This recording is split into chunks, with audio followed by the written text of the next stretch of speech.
The legends were real. The stories were wilder. And now it's time to talk about it. This is Wrestling Real Talk. And now your hosts, A.T. Huck and Rude Boy. Yes, indeed, it is another edition of Wrestling Real Talk. Welcome once again, all of our friends and family, and just all of y'all who love wrestling just like myself and my partner in crime, of course. I'm talking about A.T. Huck, who's here, and I am Rudy Hill, a.k.a. Rude Boy sometimes, when I have to be. They're few and far between these days, but it's all one and the same.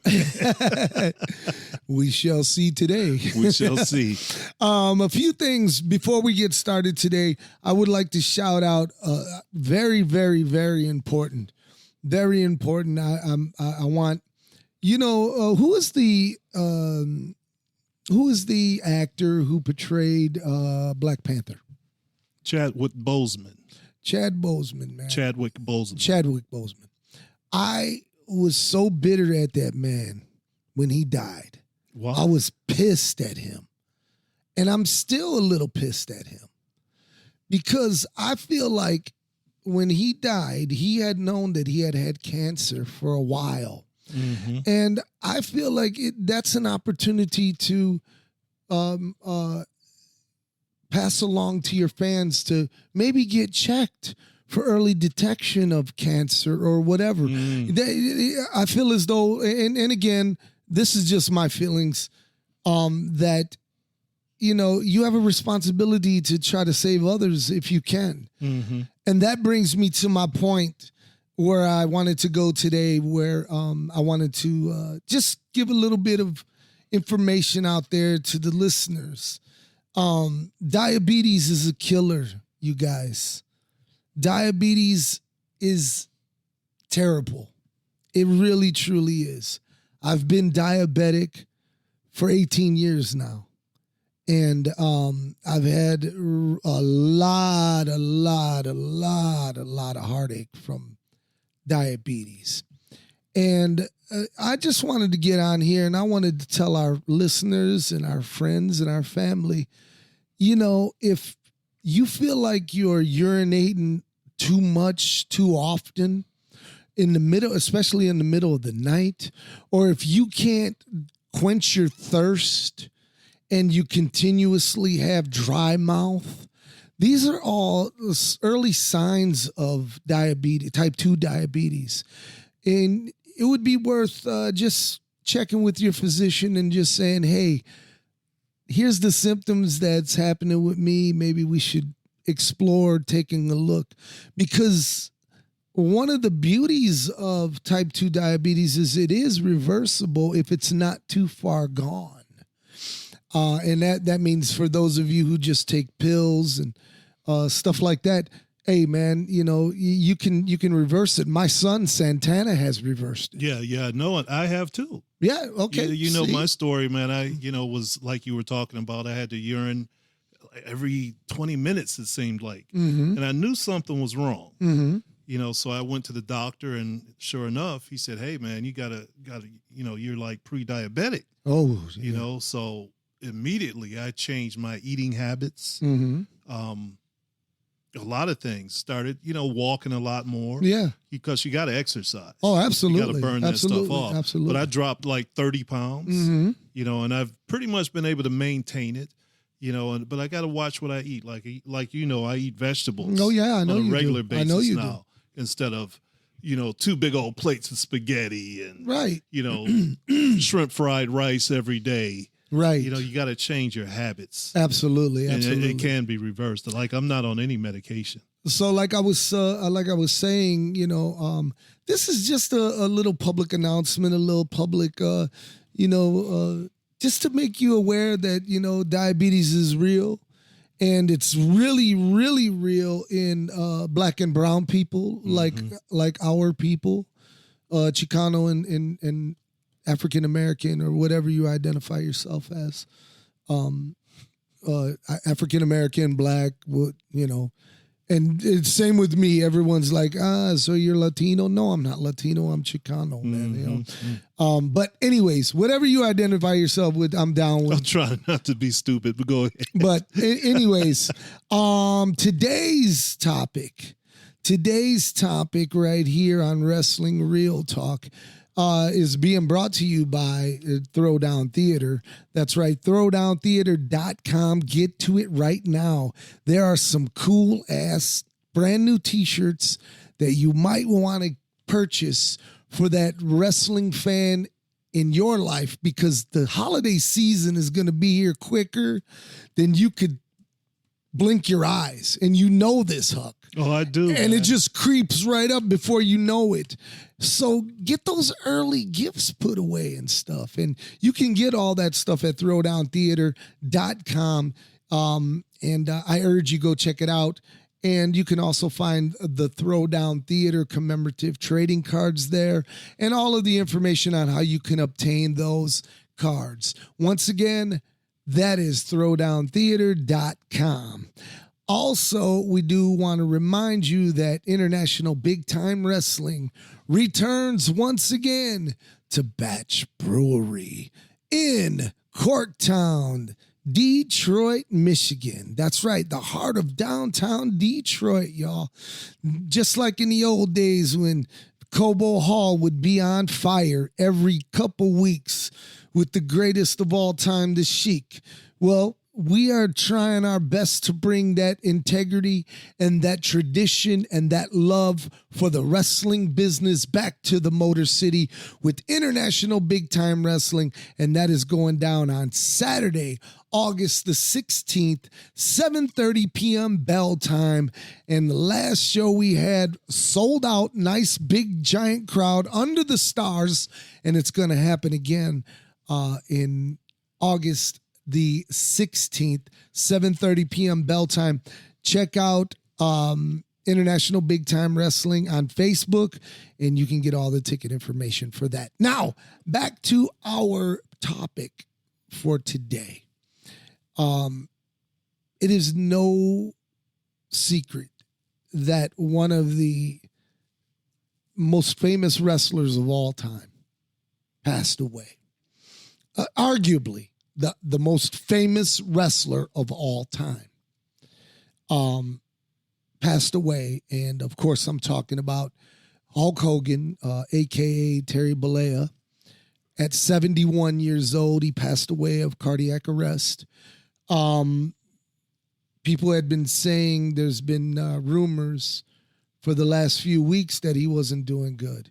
And just 12 days ago, he had major back surgery, and within 48 hours, he was at different party stores here in Michigan signing his new beer. So he was pushing himself when he shouldn't have been as a 71-year-old man. You know what? But that being said, 71, yeah, he's getting up there. But look at the lifestyle this guy had. He had thousands of people adoring him for so long, and it's hard to just sit on the couch. But you know what? You got to keep active. I agree with that. I agree with that. But you also got to give your body time to heal. And this was his 44th back surgery. That's a lot. That is a hell of a lot. And not being imagine. And not being in a wheelchair. Right. Thank God. You know? Right. But anyway, so we had the passing of Hulk Hogan, which several podcasts, several internet shows, several YouTube programming have been dedicated to Hulk Hogan and the passing of him. Now, we are going to explore that as well right here on Wrestling Real Talk, but we're going to do it in our way with a little jazz cigarette. And we're gonna keep it real. We call it Wrestling Real Talk for a reason. So we do. So for those of you who feel like you're gonna get offended by some of the comments that may be made by either A.T. Huck, which is highly unlikely because he's always our best politician, or Rudy Hill, who doesn't give a fuck. Well, you know what? I've dished some stuff now. You have. You know, I can go there. You have. But let's see what happens. I agree. Because we kind of go on the flow. We don't plan this show out. Well, everything we talk about comes right from our heart and right from our mouth. Speaking of, I would like to publicly apologize for last week's show. I thought it was the shits. I hated it. Please don't go back and listen to it. I'm doing my best to make up for it this week. And we are going to make up for it because we have a killer show. Anyways, so we lost Hulk Hogan at 71 years old. But ironically, are you listening to me, A.T. Huck? I am. Are you listening to me, Wrestling Real Talk fans? It was the death of two Hogans. Roddy Hogan, the Hulk Hogan impersonator here in Detroit for over the last 30 years, passed away 2 days before Hulk Hogan. That's true. And so, I mean, that is to me like... You know, and Roddy, you know, he got his little spotlight in. He did. You know, whenever Hogan would come to Detroit or Pontiac or wherever Roddy Hogan wanted to travel. Right. They recognized that he was there. Oh, yeah. You know, Hogan would take Hogan pictures would bring him in the ring. Bring him in the ring. So Roddy Hogan, he made his little mark. He did. You know, despite his pitfalls. Well, yeah, you know, he had his downfalls and him and I... we had our differences, and that's the fucking understatement of the year. But and I'm not really going to get into it today. But I, however, will be getting into it in the very near future. So be looking for that. But today, like I said, yeah, he had passed away, and then just 2 short days later, Hulk Hogan passes away, and the outpouring of, like I said, podcasts, internet shows, TV shows, programs, news, all of that. Everyone going gaga over Hulk Hogan. And look, Hulk Hogan was a icon. Now, just like what you're doing right now, Wrestling Real Talk fans, our real fans who've been following us, right now you're waiting for Rude Boy to bury Hogan. You're waiting for it. I know you are, because I did the same thing when I listened to Jim Cornette and Brian Last on the Jim Cornette Experience, because I was like, oh, he's going to bury Hogan. And guess what? He didn't. And neither is Rudy Hill. Fact of the matter is Hulk Hogan was a icon in professional wrestling. He took wrestling to heights that were unreal. He opened the door for a lot of other guys to blossom into even bigger stars than him. Yes, I know that's a controversial statement, but I'll back that statement up anytime. And the thing is that, and by the way, they did a really nice video tribute of Hogan on Raw last night from Detroit. And one of the cool things, which was very controversial, when they were showing the photographs of Hogan with his friends and family and everything, they showed a picture, maybe 2-3 seconds, of him and Vince. And I cheered that. Even though Vince McMahon is a fucking weirdo, and we all know that, and we know what he's done, and he's an evil man. We understand that. However, Hogan and Vince made each other. Oh, they did. I mean, for sure. You couldn't have one without the other. Right. We talked about it earlier. The WWF, and I still call it that. I can't get the E out for some reason. It doesn't sound right. It doesn't to me. flow. But anyway, they talked about other people potentially could have been in Hulk Hogan's spot. And I know each and every one of those wrestlers and watched them extensively. You know, one being Austin Idol, another being Kerry Von Erich, and a few other ones, but those two stand out in my head the most. And I like Kerry Von Erich. Oh. But he did not have an ounce of charisma next to Hulk Hogan. Hell no. Let me say this about Kerry Von Erich, though. You want to talk about a fucking Adonis? Oh yeah, he was a Greek god. He was built like Thor and Hercules. No shit, for real. And a decent wrestler. And I think this is about Hulk Hogan, but we're talking a little bit about Kerry Von Erich. I don't really think the Von Erichs would have been as big as they were without Kerry. Because Kevin was not a talker. Kerry had more charisma than Kevin. The real talker was David. David, but he was like, I don't think he would have catapulted. He wasn't. He had a goofy body. He was like a cowboy. Yeah. Barry Windham and Kendall Windham. He was kind of built like them. And he would have matured to look more like his father. Right. Who was not a muscular wrestler. But Kerry Von Erich, man, all the women, and I watched it, all the women were going crazy over Kerry. Yes. Over Kerry. That's true. So, that's that true. being They said, could barely make it to the ring. Yeah, so he was the one to me. Oh yeah. For the Von Erichs. Oh yeah. Yeah, I agree with you there. 100% I agree. And guess what? We all know the tragic story of the Von Erichs. We all know it, but Jesus, man, dying so young and self-inflicted. Yeah. That really sucks. It really, that whole world-class tragedies that had happened. Let's get to them some other We time. will. We got a whole show about the Von Erichs. We got a whole show about world-class. Period. But the other person was Austin Idol. Austin. Now, when I was in Georgia in 1980, okay, Austin Idol was the man there. Right. The Georgia heavyweight champion. Mm-hmm. He would go for the world heavyweight championship. But his thing was Idolmania. Before Hulkamania. Before Hulkamania, there was Idolmania. Whoa. And the 24-inch pythons and the blonde hair. That was Austin Idol. Wow. However, Austin Idol wasn't 6. What was Hogan? 6'5"? Something like that. Yeah. Austin Idol would have been good against Roddy Piper and Randy Savage and Ricky Steamboat. But the Big John Studs and the King Kong Bundys and the Andre the Giant specifically. Very specifically. Hogan was made for that match. Austin Idol was not really made for that match. Agreed. And he had the charisma. Oh. But he didn't have the stature. Right. And the superhuman look that Hulk Hogan had at that time. Right. One of the other names that was passed around was Dusty Rhodes. Dusty Rhodes is another one. Dusty Rhodes could talk you into the crowd. Into the building. Yes. Charisma just going off everywhere.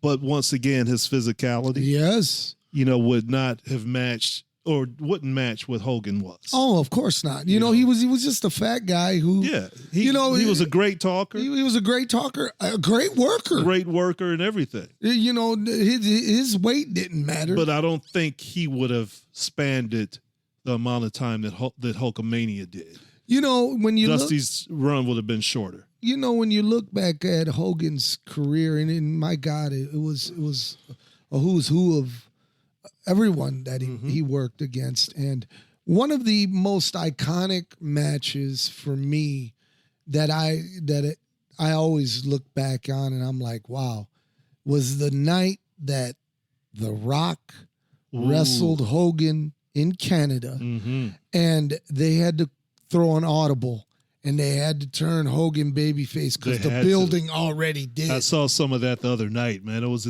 incredible. No pun intended, but the crowd was up for everything. And these simple little things that they were doing, the crowd, the stare down. Yeah, the stare down alone, but him hulking up. Yes. And kicking out, and the crowd just went nuts. And that just showed that, people deep down, they loved Hulk Hogan. So no matter what he did. One of the reasons why I bring up that match, because for years and years and years and years and years, we were told by the experts, by the historians, by mostly the jealous veterans that Hogan couldn't wrestle. bullshit. Let me tell you Excuse me. something. That match right there tells it. Yeah, man. And, Hogan wrestled the way he did because that's how Vince wanted him to wrestle. Yes. I mean, if you ever look at Hulk Hogan from Japan, and I was just a few minutes ago, before we went on air, I was watching Hulk Hogan and Antonio Inoki. Wow. Man, and they were going. Hogan was wrestling. Uh-huh. The man could go. Oh, yeah. He could go, but he was smart. And they knew this formula that they had worked. Exactly. If Hogan was taking bumps all the time and doing all the wrestling, it wouldn't have been as over. It wouldn't have been as over. And by the way, the schedule he couldn't keep up with. Mm-hmm. So they had to work his matches. Yeah, right. It saved him. Absolutely. Well, I guess it did. He just had how many back surgeries? Right, over 40. Yeah, so it didn't save him that much. But they were smart in what they were doing. Another iconic moment from Hulk Hogan was the moment on the Snake Pit with Jesse Ventura, Bobby Heenan, and Andre the Giant, where Andre rips the crucifix off of Hogan That was on Piper's Pit, wasn't it? No, They did one on Piper's Pit as well. No, Piper had nothing to do with that because Piper was in a program with Adrian Adonis because he was retiring from wrestling. This was WrestleMania 3. And it was the hair versus am I thinking Roddy Piper, and he snatched the chain off, and then Piper said, "You're bleeding, man." No, what's his name says it, but Jesse Snake? Ventura says it. He's like, "Oh man, you're bleeding," and when he does it, Ventura makes his face like, "Whoa, shit!" Yeah, you know? But anyways, very iconic, very one of those moments. I gotta go back and look, man. And then, of course, Huck Hogan. Hulk Hogan. And then, of course, Huck. The day that the immortal Hulk Hogan turned heel. Oh, my goodness. Talk about a mic drop by one Eric Bischoff. Mm-hmm. He made that happen. Mm-hmm. And whether you like Eric Bischoff or you don't like Eric Bischoff, by the way, I do like Eric Bischoff. Shout out to 83 Weeks. Check out 83 Weeks with Eric Bischoff every week. And that's done at adfreewrestling.com or some shit. Anyways, Conrad's rich ass. Conrad Thompson. Shout out to him too as well. Anyways, but I mean, Eric Bischoff had a vision, he was going for it. He did. And he put all of his chips in on Hogan. And he went to him and said, "Look, this is the best time for you to turn heel, man." It was stale. His old gimmick, him coming out and with beefcake and all that. I hated when he first came to WCW. And it was like, at first I was like, yeah, finally we're going to get Hogan Flair and a good feud. And that didn't happen. Nope. He wrestled Beefcake under some gimmick. Right. The Zodiac or some shit. I was so pissed at that. You know what I mean? But yeah, that was, him turning heel, joining the NWO or forming the NWO, transformed the business again. He went through a transformation where, and we talked about this while we were riding today, seeing him with hairy chest and wearing a cape to the ring when he first started with Freddie Blassie in his corner. Blassie, yeah. But before that, when I was in Georgia, once again, I always go back to my days in Georgia. Of course. He was there as Sterling Golden. Sterling Golden. Man. Yeah, and he was just a big, like you said, had the hair on the chest, but it was shaped like an atomic explosion. Then in Memphis, maybe before that, he was in Memphis with Beefcake, the Boulder Brothers. The Boulder Brothers, Eddie and Hulk. Yeah, yep. Ed Boulder. Ed and Terry. Ed Terry Boulder. And Hogan was getting over in Memphis. I watched a match maybe a year ago with him and the Mongolian Stomper. Oh, wow. And they were going at it, man. But Hogan had been to Alabama, Memphis, Georgia. Of course, AWA. They had it and lost it. They screwed up. Because those were some great matches with him and Nick Bockwinkel. If Vern, in God rest Vern's soul, Vern Gagne, one of the great wrestlers of all time, one of the most celebrated wrestlers, and deservedly so, because he was a man who trained the who's who of wrestling, Ric Flair, outside of his phenomenal wrestling career. And if he could have just gotten past the past when it was time, he had Hogan, he had Hulkamania. He was still in the AWA when Rocky III was in the theaters. Right, Huck. Right. And Vern, like you said, he was a great wrestler and did a lot of great things in the AWA. And like you said, training so many wrestlers, Ric Flair, Ken Patera, the list goes, the Road Warriors, the Iron Sheik, yes, the list goes on and on. But he had been in the business for years. And it's hard to teach an old dog new tricks. It's true. So that's what happened with Vern.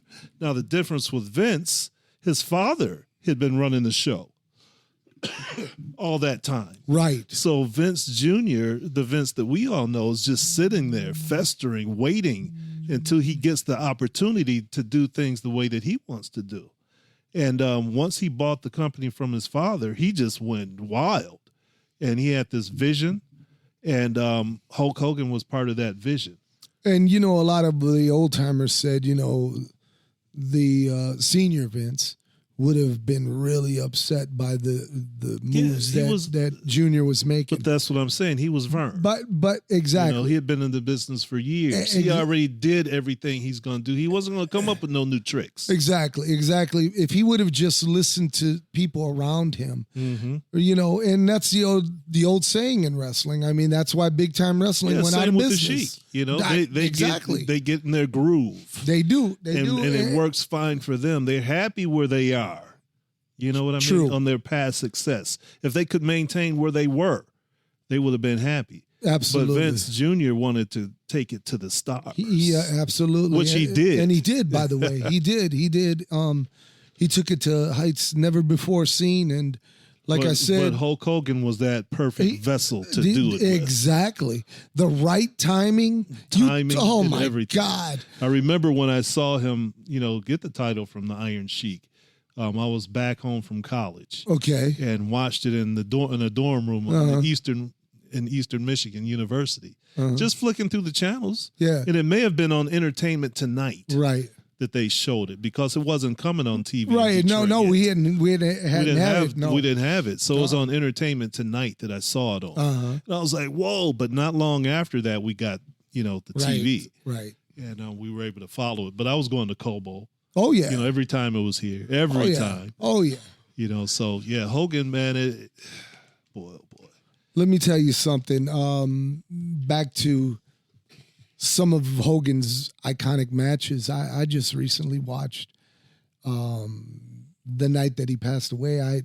I just felt, I was like, I'm going to check out this Abdullah the Butcher versus Hogan from Japan, brother. Was this your first time watching that? It was, no. I've seen it before, but it is so iconic. It was so good. Oh, man. So good. Fans, if you haven't seen it, I urge you to go to YouTube immediately following this podcast and check out Abdullah the Butcher versus Hulk Hogan from Japan. And these guys threw down. They did. And man, could you have imagined that as a main event in the WWE? The match was good enough. Right. But I don't think Vince would have done it. I don't think so either. I don't think so either. It wouldn't have come off the same way that it did from Japan. No. Let's look at his matches with Kamala. Right, exactly. They could have been very similar. Right. But they weren't. Right. And Abby was working, man. He was working his ass off, man. I loved it. Man, you get me excited. I want to watch it again. Speaking of Abby, Abdullah the Butcher will be celebrating his 85th birthday coming up this January. And I am here and I am thankful, and I just want to tell you guys that you will be running into Throwdown Theater and Wrestling Real Talk as we will be coming to Atlanta, Georgia in January for Abdullah the Butcher's 85th birthday celebration, which is open to the public, by the way. What I ask you to do right now, because I don't have the information in front of me, go to Larry Shreve on Facebook. That's Larry Shreve on Facebook, and he has all of that's Abdullah the Butcher's real name, legal name. Oh, yes, that's his God-given name. Anyways, he has all the information regarding where you get tickets and all of that stuff. It's going to be a cool banquet. There's going to be a bunch of wrestlers there. There's going to be and again, like I said, it's open to the public. And hey, come on out and celebrate Abdullah the Butcher's 85th, man. Hey, man, it's going to be great. I'm sure there are going to be a lot of old timers there that we haven't seen in many, many years. Absolutely. You know, I'd be looking forward to doing that and going back to Atlanta. That's like my second home, really. Sure. You know, leaving Detroit, that was the first place I ever went away from my parents. Wow. And fell in love with wrestling again. You know, it was in Atlanta. So, yeah, I'm looking forward to doing that. And the ladies weren't so bad on the eyes either. Not Them too Georgia bad. Peach. Not too bad, man. Spelman College was in walking distance. Uh-oh. And that's where they filmed A Different World. Yeah, Different World, yeah. Spelman was right there. I never understood Different World. You didn't? Let me say this. Okay. Different World, when I started watching it, I watched it from the beginning with Marissa Tomei and, you know, Lisa Bonet and, you know, great cast, everything. Right. Spelman College, which is all black college. Yeah, all girls school. All girls black college. What the fuck was Marissa Tomei doing there? You know, what the fuck was there were, but it was a predominantly black school, not just exclusively a black school. But then when Debbie Allen took over the production, it became all black school once again. She changed it, but it was few and far between. Right. But it wasn't an exclusive school where you had to be black to go. Okay. Nothing like that. See, I never understood that, but anyways, we'll get off the college course right now. But you know, I don't know what match you were going to say, but one of my most memorable ones was Saturday night's main event, the Hulk Hogan. I sound like the Iron Sheik. Hulk Hogan and Mr. Wonderful Paul Orndorff in the cage. Oh, yeah. That big blue cage. Oh, yeah, the big blue. Yeah, man. Oh, and it was funny, you know, because Esther, whenever we go out on Saturdays, but she said no matter what we were doing, wherever we were going, wherever we were coming from, I always made it back in time for Saturday night's main event. I had to, man. And then you wonder why you're divorced. I wonder why. No, but that was before we were married.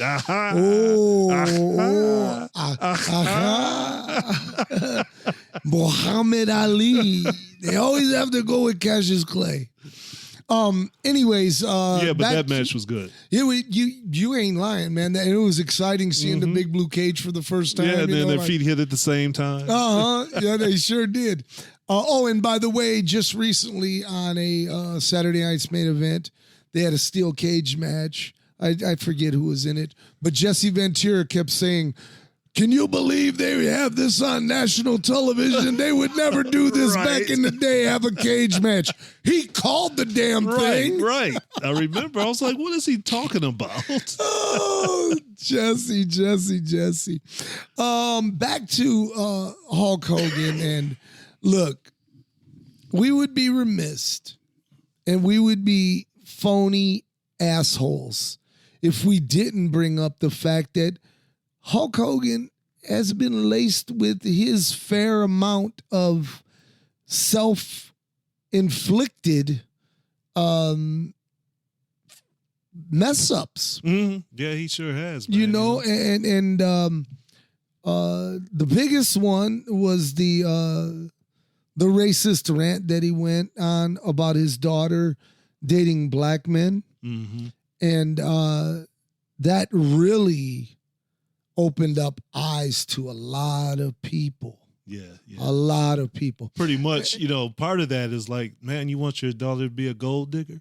Right. Because he said as long as he's 6 something and a millionaire, it's okay. Right. And then, but for lack of better words. And can you believe that here was a man also saying, I mean, I'm racist. Everybody's racist. What the fuck are you talking about, man?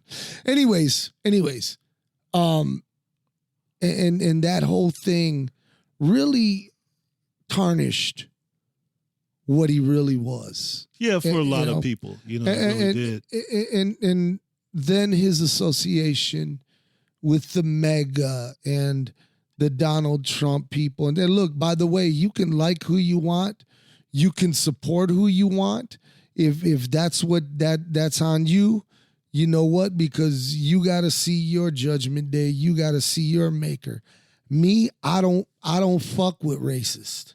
Mm-hmm. I don't. And if you do, then me and you, we possibly can't connect because that. I was never surprised. No the doubt. The fact that he had those feelings, no doubt. And a lot of people do. Mm-hmm. He just got caught saying it. I mean, if you go back, you can go on YouTube right now, and there's a shoot interview with. It's a great shoot interview, by the way, with Teddy Long, the great Teddy Long, and he clearly puts it out there. Ric Flair is the biggest racist of them all, besides Bill Dundee. Mm-hmm. Bill Dundee. Yeah, and well, the apple doesn't fall far from the tree with Jamie. It was Jamie. Yeah, I caught Jamie one time. Did you? Yeah, I don't remember what he was saying, but it had something to do with black people. And I walked into the locker room, and he looked up and kind of hesitated, but then kept going, trying to justify it. I just looked at him and I said, no, I'm not going to get into it. Somebody want to fight. Right. I just know who you are now. Exactly. That's all. Exactly. And I'm sure we've both have ran into that, especially in wrestling. Yeah. And wrestling is just like the rest of the world. In life too, man. Yeah, absolutely. Absolutely. So he had that controversy going on. And the WWE, they dismissed themselves. They took down all of the stuff and all, Yeah, but how many times have they done that? Well, let me say this now. Let me say this. Shame on those motherfuckers, the WWE. For you took a stance and said, we don't tolerate that behavior here. Then all of the sudden, we just sweep it under the rug. Was it after he apologized? His apology, if you listen to his apology, and I don't want to say it because I'll paraphrase it and I'll screw it all up. But however, he basically didn't apologize. He went to the locker room and said, listen, when you're doing social media and you're talking and stuff, watch who's around, because he didn't say, I'm sorry. I'm sorry. I'm an asshole. Those really ain't my feelings. None of that. And still, the WWE opened him back up with open arms. And to this day, it sickens me, even though he died last week.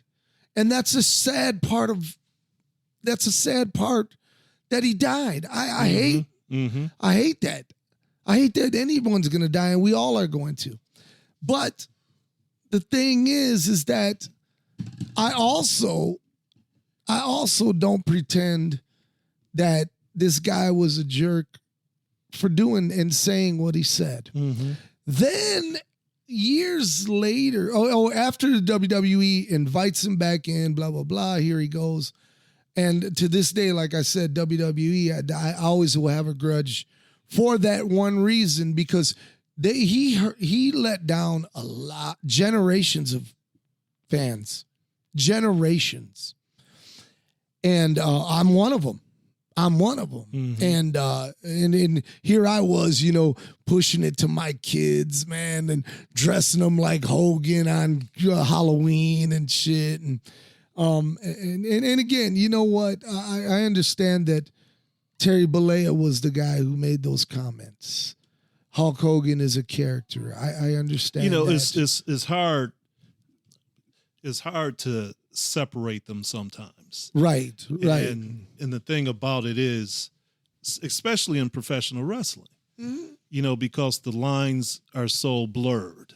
Yes. And there was a time where we didn't know anything about the wrestlers but their character. Mm-hmm. And that was the same with Hulk Hogan for a long time. Oh, yeah. Until reality television. Oh, boy. And the internet came into play. The kiss of death. And then we got to see behind the veil. Right. All his family issues. Right. His marital issues, that's family as well. Right. But just all the other things that he was involved in. Right. And that kind of changed my opinion about it, because it was Hogan knows best, but then they started calling him Terry on the show. Mm-hmm. So the two became one. Right. There was no distinguishing between the two. Right. And this and by the way, Huck, this is early on in reality TV. Exactly. So we're seeing it for the first time from Mm-hmm. They're actually showing and they're talking like this? Right. To the public? Mm-hmm. Look, Vince years ago went to the State Athletic Commission in New York and said, wrestling is phony. Mm-hmm. Wrestling is staged. And wrestling, and you know what? And he didn't even fucking bat an eye when he did it. No. And guess what? We still protected it. We still didn't have it out there the way that they did on Hogan Knows Best. Mm-hmm. So like you said, for us, we're like, whoa, whoa. Exactly. And now, Rudy, we're in a different era, which is the internet. Yes. And social media. Yes. Where everything is out in the open, everybody's opinion. Yes. Every little scandal that you're in is going to get spread all over on several different platforms. All day. And then you yourself, you go on there and you don't make it any better. Not you, but I'm talking. No, I know what rhetorically, going on there, giving your personal opinions, talking about your personal problems. So everybody can see it. People trip me out. And you might be on there when you're under the influence. Like we said, some magic sticks. Right. Might be involved in a little happy juice. Well, and you say some things. No doubt. No doubt. But things, have gone on behind the veil forever. Right. I remember Mike Kelly telling me this, that, they just don't say it in front of you. That's a hell of a fucking statement. What a dick, man. Mm-hmm. No, but he was telling the truth. We were talking about racism in wrestling. And I said, well, I haven't had any real problems with anybody saying anything. He said, no, Huck, they just don't say it in front of you. Oh, I That's see. What he was saying. Okay. I took it like, out of wake context. up, Huck. Yes, they are. Right. And then I, later on I called out a few people, because I started, seeing it. Right. Him included. Yeah. We know that. Yeah. So, what Hogan did was bad. It's bad that he opened his mouth like that.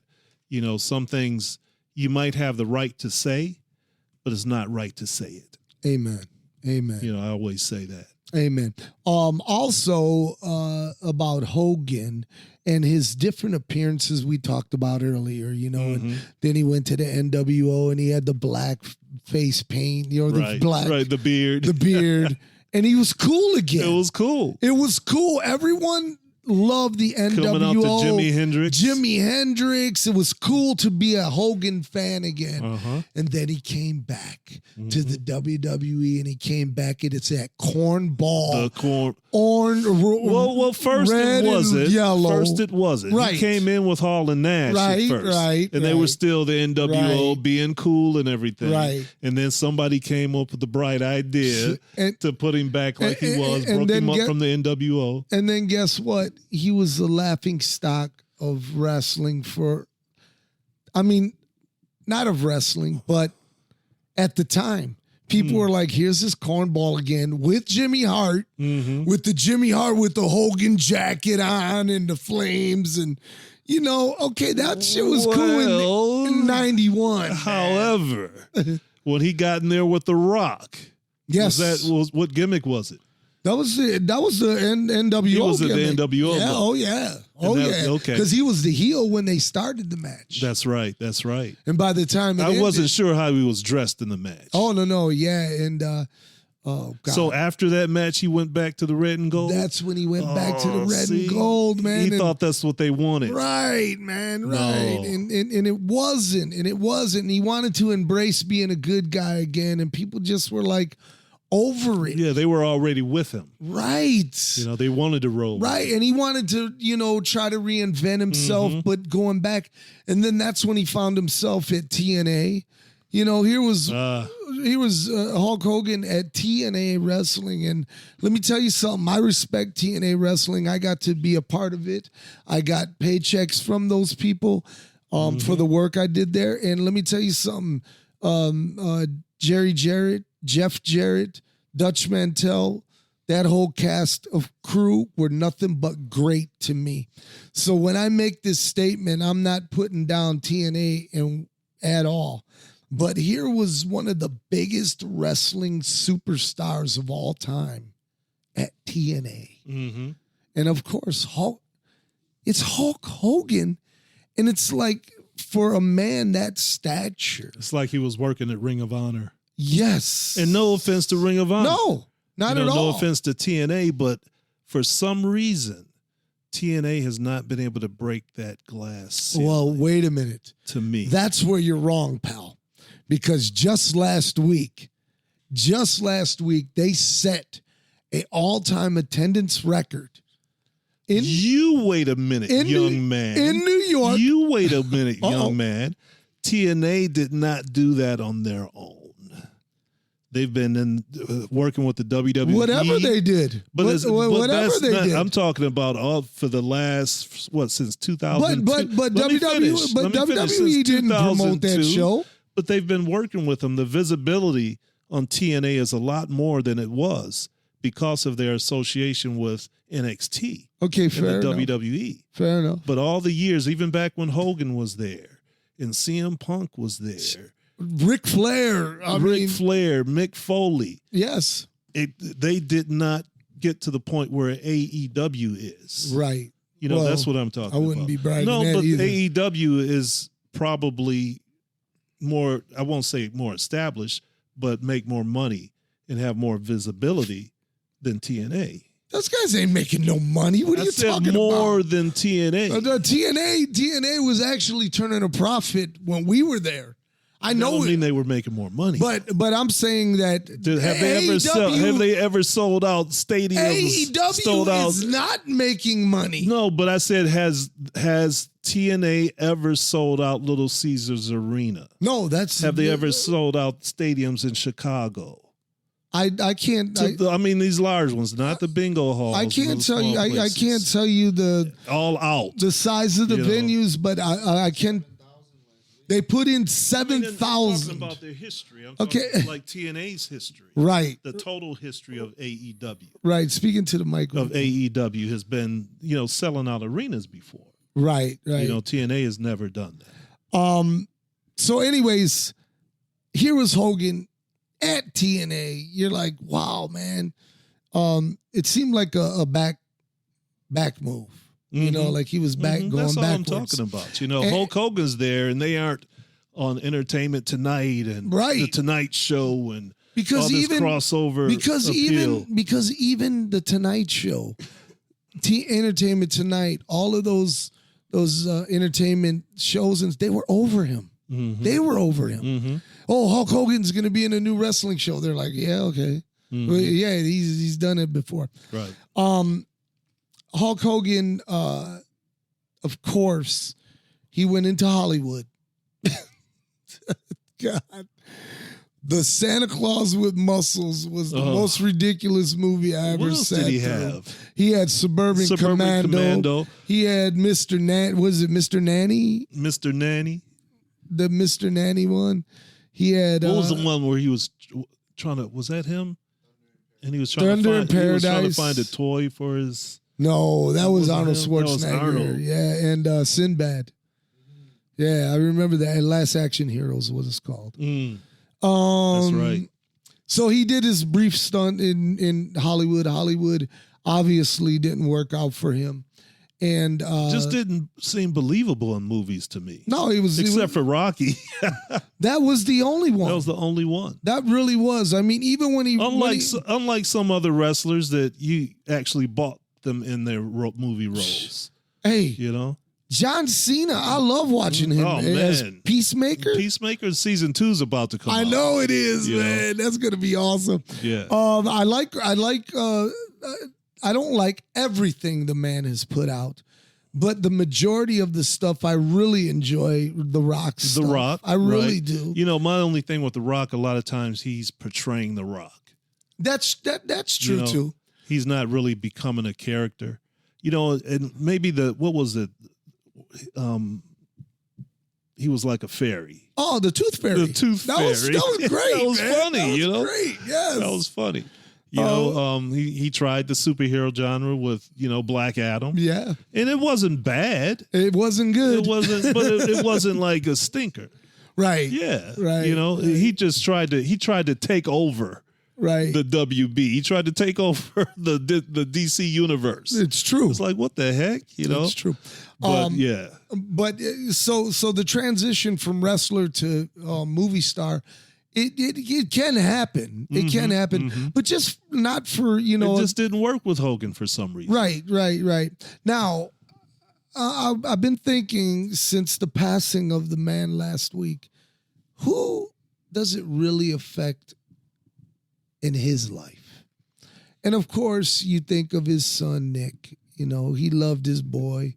I mean, when his son paralyzed that guy in that automobile accident, drunk driving, he stuck with his kid, of course, like most parents would. Of course, he had a weird relationship with his daughter. And then his wife, you know, we all know how that ended. It ended pretty bad. The person that I most feel for through his death, and this is the God's honest truth, is Jimmy Hart. Jimmy Hart was genuinely Hogan's only real friend. And he was always there to help. He was always there. He was always there to help. He was like his, you know, road dog, his manager. He was his real manager. Yeah, his real manager. And I can't help but to think of Jimmy. And they showed him the other night from SmackDown, and I was heartbroken looking at him, man. You know, that's his guy. Yeah, man. he was in tears. You know, yeah. Eric Bischoff, I would say, was close to him. I don't know if he was. I think he was more there for the ride and the benefits. But of course, when you're still rolling with someone for as long as they did, you develop friendship. Yeah, you get to hang out and you know, you get a little closer. But it was all about business. 100%. That's how the relationship started. Right. You know. Right. And yeah, they had some kind of venture coming up, didn't they? Yeah. Oh, yeah. They had. They're gonna put collegiate wrestling in a work wrestling environment where they'll be cutting promos and everything, but then they'll just still be rolling around. That doesn't make sense, man. Yeah, that would never have worked. Right. And then they signed Kurt Angle on it. And, you know,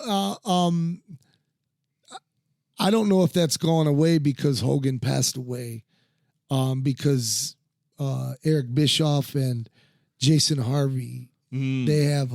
Jason Harvey's been trying a long time, hasn't he? He's been trying a long time to be a part of the business. Yes, and so they're the ones who are we'll basically see. Putting this together. We'll see. I think they're going to, fold. Though. Oh, it's going to go forward. No, I don't think so either. Yeah, Hogan was a big part of it, being a part of it. Oh yeah. You know.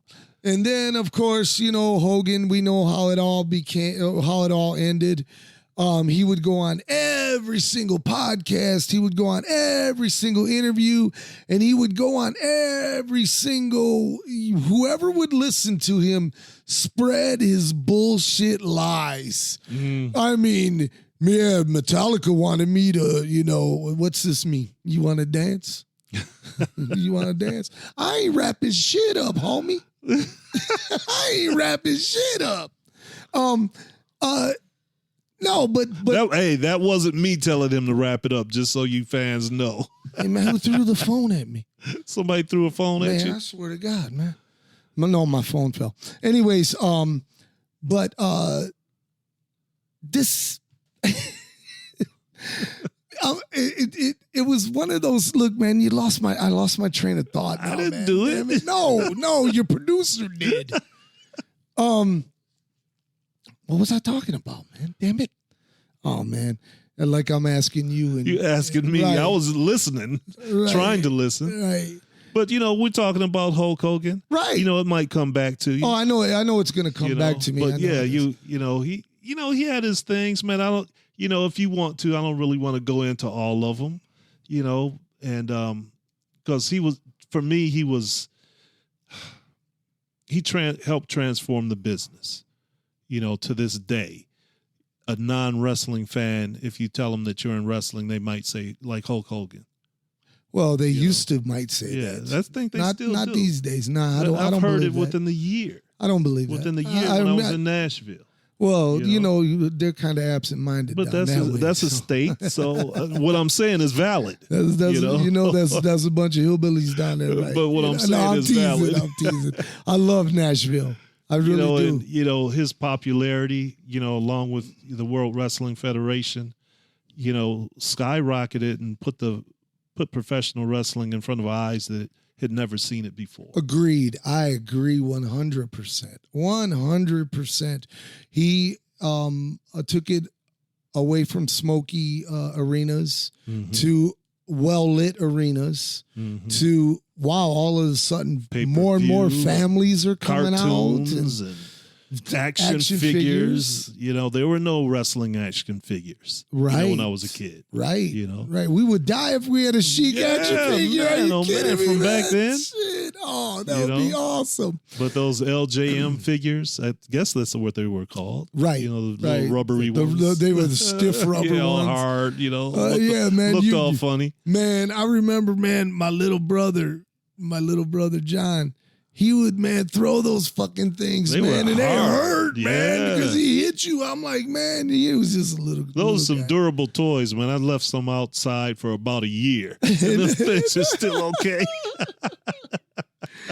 Oh my goodness, they don't make them like they used to. Speaking of, they don't make them like they used to. We're gonna wrap this. We're gonna put a bow on this. Yeah, we're gonna put a bow on this. We're gonna say our final thoughts about Hulk Hogan and what he may have meant to you or didn't mean to you, whatever. A.T. Huck, take it away. Hey, Hulk Hogan, like we said, all we can really say. We could say more. I'm not going to say that. We could go into a lot, many more matches, many more scandals. But Hulk Hogan will always be probably in the dictionary next to pro wrestling. Historically, he's larger than life.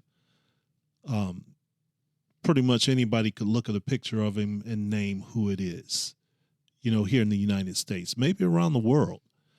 I don't want to ever say never, but I'm going to say there will probably be never another Hulk Hogan, that did as much in I won't say the early days of pro wrestling, but when wrestling was about to make the change, which it was going to make anyway. He was in the right place at the right time, but he was the perfect mix for what Vince McMahon wanted to do. And many, many Saturday nights at Cobo and Joe Louis Arena, I got to see Hulk Hogan live against the Macho Man, Big John Studd, King Kong Bundy. The list goes on and on, Paul Orndorff. Memories. I can remember those matches better than I can remember the last 2 years currently, as far as those matches go, and the impact it had on me. And then I was an adult. I was in my 20s going into my 30s when I got into professional wrestling. So I've been around a long time, seen a lot of people, saw the Sheik. And you know how we love the Sheik, Rudy. Hulk Hogan, the feel that he had in that building at, I believe, at Cobo Hall when he wrestled Randy Macho Man Savage. Man, it felt like the roof was coming off that building. So Hulk Hogan, the wrestler, the icon, rest in peace. Okay, it's my turn. I thought long and hard about this and how I wanted to end today's podcast. And I asked myself, Rudy, what is the character Hulk Hogan to you? And I'm going to tell you who the character Hulk Hogan is to Rudy Hill. Hulk Hogan is a man who touched a 11-year-old boy from Detroit, from Detroit, and he was my cousin, and he was 11 years old, and he was diagnosed with cancer, and leukemia, and he didn't have very much time to live. And one of the neighbors in his neighborhood contacted the World Wrestling Federation and said, this young man he's not going to live very long. And is there any way you can maybe send a picture of Hulk Hogan? He loves Hulk Hogan. And the World Wrestling Federation took the information of my cousin, and they sent a box of pictures and toys and to lift his spirits. And they also sent a letter that Hulk Hogan was coming to Detroit for, I think it was Saturday night's main event. And Hulk Hogan would like nothing more than to meet this young boy. So my cousin went and met Hulk Hogan.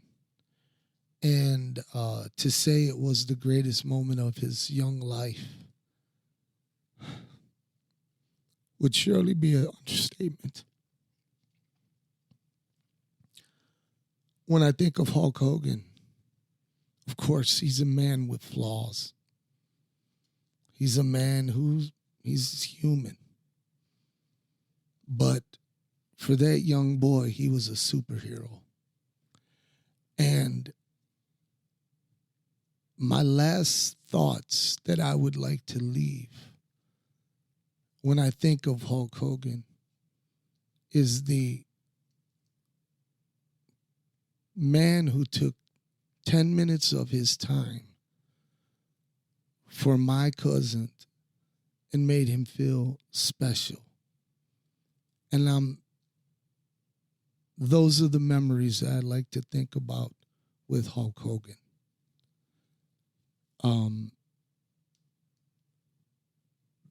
Rest in peace, Mark Markham and Terry Bollea, Hulk Hogan. Today's show has been brought to you by Throwdown Theater. Check out throwdowntheater.com right now. Got to say goodbye. Got to say so long. Before I go, real quickly, I'm asking friends and family of Wrestling Real Talk and the whole world, send some positive vibes to Santana as he's in Philadelphia this week. Check him out at SUV Wrestling Store. He's going to be there with the Throwdown Theater cards this week in Philadelphia, Pennsylvania. God bless my boy and the family on their way out there. Once again, thank you for joining us. You could be anywhere in the world, but you decided to roll with us, and we don't take that lightly one bit. Like I always say, and you know I always say it, we're not here for a long time, as you may know, but we're here for a good-ass time. Be good to one another. Take care of one another. Peace and love in the Middle East. Peace and love from God above. Peace.